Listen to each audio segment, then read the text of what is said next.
Assalamualaikum warahmatullahi wabarakatuh. Perkenalkan, nama saya Erviana Syahadah, angkatan 30, kelompok 1, NDH 03 dari SDN Gayam, Kecamatan Keluak. Di sini kami diberi tugas individu untuk membuat learning journal yang berjudul Etika Publik. Pengertian etika dan kode etik. Dalam kaitannya dengan pelayanan publik, etika publik adalah refleksi tentang standar atau norma yang menentukan baik atau buruk, benar atau salah perilaku, tindakan dan keputusan untuk mengarahkan kebijakan publik dalam rangka menjalankan tanggung jawab pelayanan publik. Sedangkan kode etik adalah aturan-aturan yang mengatur tingkah laku dalam suatu kelompok khusus. Sudut pandangnya hanya ditujukan pada hal-hal prinsip dalam bentuk ketentuan-ketentuan tertulis. Selanjutnya, kode etik aparatur sipil negara. Berdasarkan Undang-Undang ASN, kode etik dan kode perilaku ASN yakni sebagai berikut. Pertama, melaksanakan tugasnya dengan jujur, bertanggung jawab, dan berintegritas tinggi. Kedua, melaksanakan tugasnya dengan cermat dan disiplin. Ketiga, melayani dengan sikap hormat, sopan, dan tanpa tekanan. Keempat, melaksanakan tugasnya sesuai dengan peraturan perundangan yang berlaku. Kelima, melaksanakan tugasnya sesuai dengan perintah atasan atau pejabat yang berwenang. Keenam, menjaga kerahasiaan yang menyangkut kebijakan negara. Ketujuh, menggunakan kekayaan dan barang milik negara secara bertanggung jawab, efektif, dan efisien. Kedelapan, menjaga agar tidak terjadi konflik kepentingan dalam melaksanakan tugasnya. Kesembilan, memberikan informasi secara benar dan tidak menyesatkan kepada pihak lain yang memerlukan informasi terkait kepentingan kedinasan. Kesepuluh, tidak menyalahgunakan informasi internegara, tugas, status, kekuasaan, dan jabatannya. 11. Memegang teguh nilai dasar ASN dan selalu menjaga reputasi integritas ASN. 12. Melaksanakan ketentuan peraturan perundang-undangan mengenai disiplin pegawai ASN. Selanjutnya, nilai-nilai dasar etika publik. Nilai-nilai dasar etika publik sebagaimana tercantum dalam Undang-Undang ASN yakni sebagai berikut. Pertama, memegang teguh nilai-nilai dalam ideologi negara. Kedua, setia dan mempertahankan Undang-Undang Dasar. Ketiga, menjalankan tugas secara profesional dan tidak berpihak. Keempat, membuat keputusan berdasarkan prinsip keahlian. Kelima, menciptakan lingkungan kerja yang non-diskriminatif.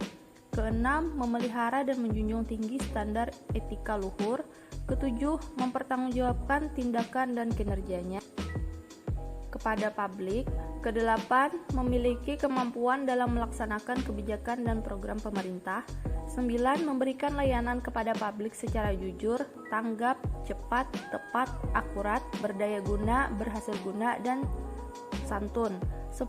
Mengutamakan kepemimpinan berkualitas tinggi. Ke-11, menghargai komunikasi, konsultasi, dan kerjasama. 12. Mengutamakan pencapaian hasil dan mendorong kinerja pegawai. 13. Mendorong kesetaraan dalam pekerjaan. Dan ke-14, meningkatkan efektivitas sistem pemerintahan yang demokratis sebagai perangkap sistem karir. Dimensi etika publik. Pada prinsipnya ada 3 dimensi etika publik. Yang pertama, dimensi kualitas pelayanan publik. Yang kedua, dimensi modalitas. Dan yang ketiga adalah dimensi tindakan integritas publik. Selanjutnya, tuntutan etika publik dan kompetensi. Pelayanan publik yang profesional membutuhkan tidak hanya kompetensi teknik dan leadership, namun juga kompetensi etika. Tanpa kompetensi etika, pejabat cenderung menjadi tidak peka, tidak peduli, dan diskriminatif, terutama pada masyarakat kalangan bawah. Bentuk-bentuk kode etik dan implikasinya. Pertama-tama, hendaknya dipahami bahwa setiap jabatan dalam organisasi publik mengandung implikasi kekuasaan. Kekuasaan itu dimiliki oleh setiap pejabat di dalam setiap jenjang organisasi. Artinya, setiap pejabat publik dari level presiden sebagai pimpinan eksekutif tertinggi hingga seorang pegawai sebuah kecamatan yang tugasnya melayani perpanjangan KTP memiliki kekuasaan dalam lingkupnya masing-masing. Konflik kepentingan. Konflik kepentingan adalah tercampurnya kepentingan pribadi dengan kepentingan organisasi yang mengakibatkan kurang optimalnya pencapaian tujuan organisasi. Di dalam kegiatan bisnis, konflik kepentingan akan mengakibatkan persaingan tidak sehat serta manfaat kegiatan bisnis bagi khalayak yang kurang optimal. Sedangkan dalam organisasi pemerintah, konflik kepentingan akan mengakibatkan penyalahgunaan kekuasaan, pengerahan sumber daya publik yang kurang optimal, dan peningkatan kesejahteraan rakyat terabaikan.